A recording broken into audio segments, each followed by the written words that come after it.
Today we are going to discuss about The Crucible, written by Arthur Miller. This play was published in 1953 and it captured a very important historical event which starts from 1692 to 1693.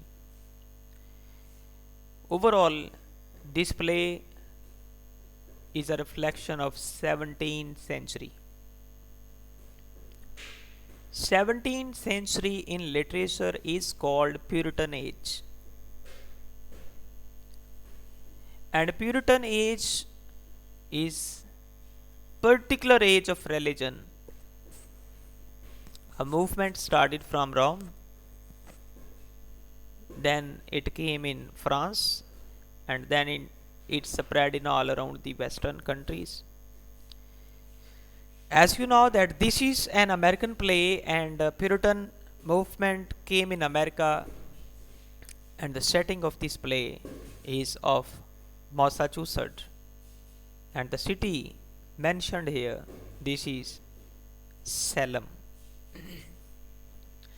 Puritan group of the people, they came in Salem, they resided there, and they implemented theocracy.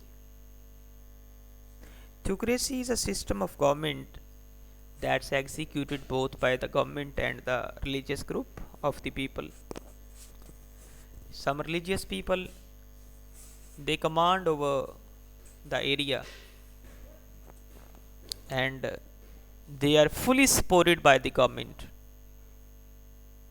Thus, a collective government that's run both by the religious party as well as by the liberal party, that's called theocracy. तो एक group आता है France से America में, बड़े सख्त ईसाई थे ये लोग।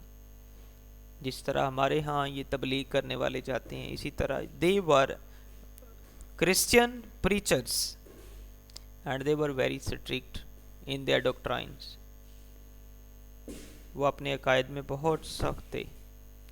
वो आते हैं सैलम में और वहाँ पे थ्योक्रेसी अरेंज कर देते हैं। उस थ्योक्रेसी में बहुत एक नॉन फ्लेक्सिबल रिलीजियस अप्रोच को इंट्रोड्यूस करवाया गया। No women can unveil, no women can sing, no women can dance. So sin is not pardonable in that society, and if an individual is found involved in any sin, he is not merely penalized or punished, but his family members too.